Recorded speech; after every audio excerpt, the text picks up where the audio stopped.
Hey there, it's Rachel from All About Planners. In this video I'm doing a review of the Perfect Notebook System. So one of my blog readers emailed me and said, have you heard of this planner? And I hadn't. When I saw that it was disbound though, I was really keen to try it out. So full disclaimer, the company did send the planners to me for free. I was going to buy it anyway though because it's really different to most of the other planners that I'm seeing these days. I'm getting really tired of the same old layouts for the weekly spread, and there's not too many that are really specific goal focused planners like this one is. So it's a cross between a daily planner with productivity, habit tracking, goal setting, all tied into one. So I'm really keen to give it a go. Alright, so let's have a closer look at the planner. So I showed a little bit before with the disbound. So disbound is a really hard thing to find still with planners. Yes, you can get the ARC, which is what I also use, but it's quite expensive. There is the Happy Planner as well. But if you want something a bit different, then the Perfect Notebook would be a good fit because it does have those same, well, not the exact same, a very similar disbound system where you can just pull the pages out and then clip them back in. And they also have insert refills as well. One con though, I've not been able to find larger coils on their website. It's only the small size, and as you can see, the notebook is already full, so you're going to have to take some pages out to put more in, although you do get a lot of those line notes pages. There are weekly inserts, lined checklists, goal setting, etc. that you can add to the notebook. So in terms of size, it is about 7.25 by about 10.25 high, so a good medium size. I found after trying so many different planners that I really prefer medium size. A5 is just a little bit too small, and letter size or A4 is just a bit too big. So this is a really good happy medium. The cover is this bendy, flexible stuff, which a couple of planners like the Uncalendar have. Personally, I'm not a fan. I find it a little bit boring, and see how it's super bendy, but it does have this rounded corner, so it's probably not going to get scuffed like you would with a cardstock or a laminate cover that has a sharp corner, so that is a plus.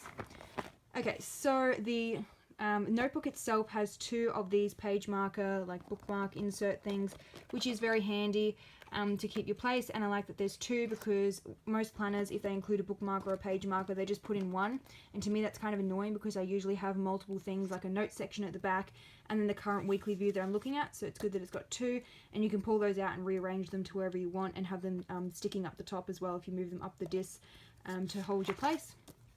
So the main reason I'm really keen to try this planner is all of the structured goal setting pages.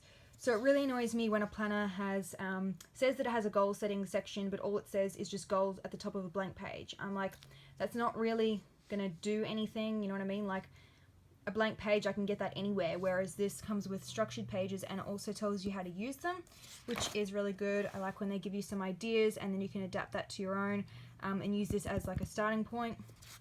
So let's go to what they actually look like.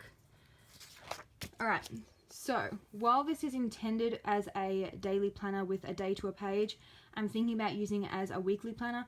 I really like this top 3 section here with like the main things, then priority A and B. I'd probably cover up this wait until tomorrow with a header sticker. I'll link the tutorial below if you want to learn how to make your own, with some other categories like maybe blog post planning or shopping list, those sort of things. But I do like that it has all the different categories on the page and you can just adapt the titles if you didn't like the ones that were already there. So you get plenty of these pages, which is brilliant.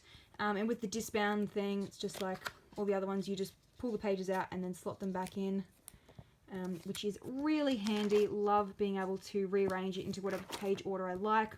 So I usually frequently use pages, some at the front and then some at the back, rather than all at the back, and then I can quickly find what I'm looking for, which you just don't have the option to do with a traditional spiral bound planner. So you get tons of these pages included, and you can also get the refills too if you need more.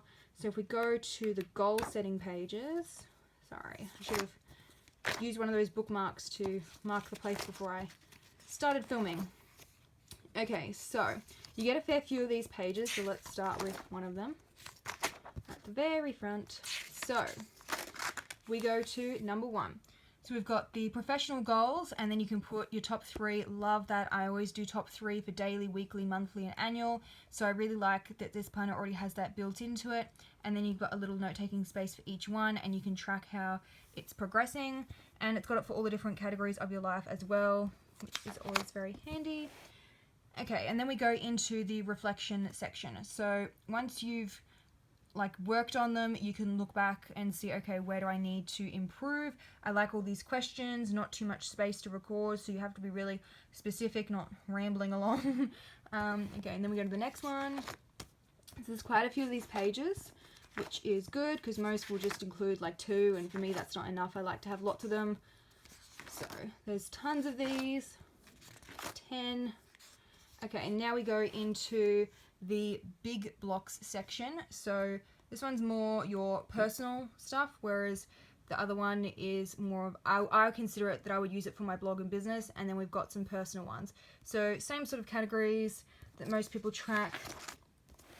And this page is the one that I'm most excited about. So we've got the goal, then space to list out the tasks and check off when it's complete, and you can also rank them by priority. So when I use this, I think I'm going to flip it around and make this my priority box and put numbers in each of them, and then use these ones here to track my progress. So if I've started the task, 1 circle, if it's in progress, 2 circles are shaded, and if it's done, then 3 are shaded in. So this is how I'm going to use it.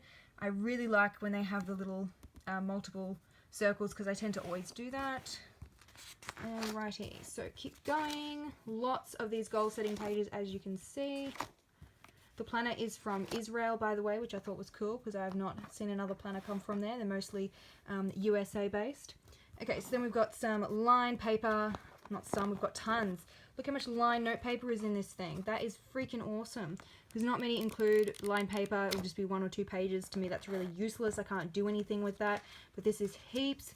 And with the disc bound, you could pull some out and move them to the front of the planner, and then have some at the back as well. Now, in terms of some of the add-on pages, the company also sent me some of the weekly calendar pages. Now, I am a huge fan of undated inserts. I cannot stay loyal to any one planner. I like to choose the planner that I need for that week, depending on what I'm planning and what I'm doing. So I really like when they're undated, and then I can just write in the dates myself, or you could use some date dot stickers as well, or a stamp is another good option.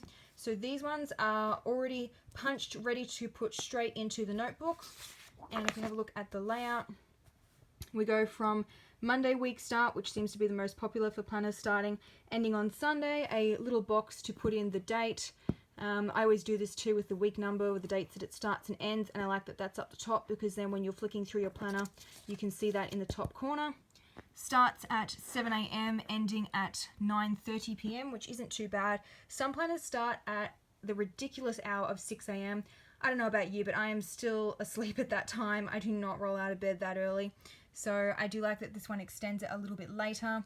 And again, you could use some scheduling stickers if you wanted to cover it up, or you could just ignore that altogether. Just use it as a lined planning space, or put some washi over the top, etc.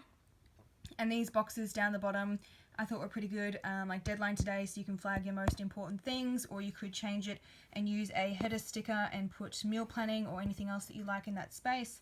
So this layout kind of reminds me of the Passion Planner, but with less space underneath the scheduling section. So if you don't like how small those lines are for writing in the Passion Planner, then this one would be a good alternative, and a really big note sidebar as well.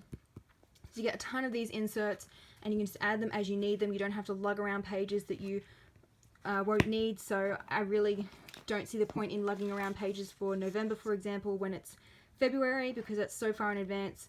I don't plan that far ahead that I need to be writing things on the weekly spread.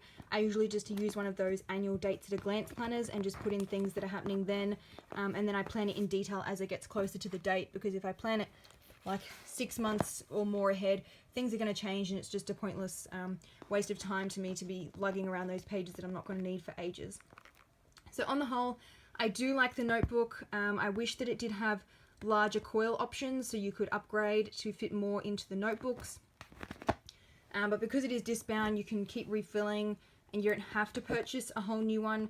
So with spiral bound ones, you have to purchase a new one at the start of the year, whereas this one you could just keep reusing it. You could always do a DIY cover as well if you weren't too keen on this one, which is a little bit plain. I do have a tutorial on how to DIY your own cover, and the link will be in the description box below. In terms of the add-on inserts, you can get more of the goal setting pages, which I do really like. Really love those goal setting pages. That for me is the highlight of the planner. But in terms of weekly add-on pages, you can only get this one here at the moment is the only one that is available. So keep that in mind.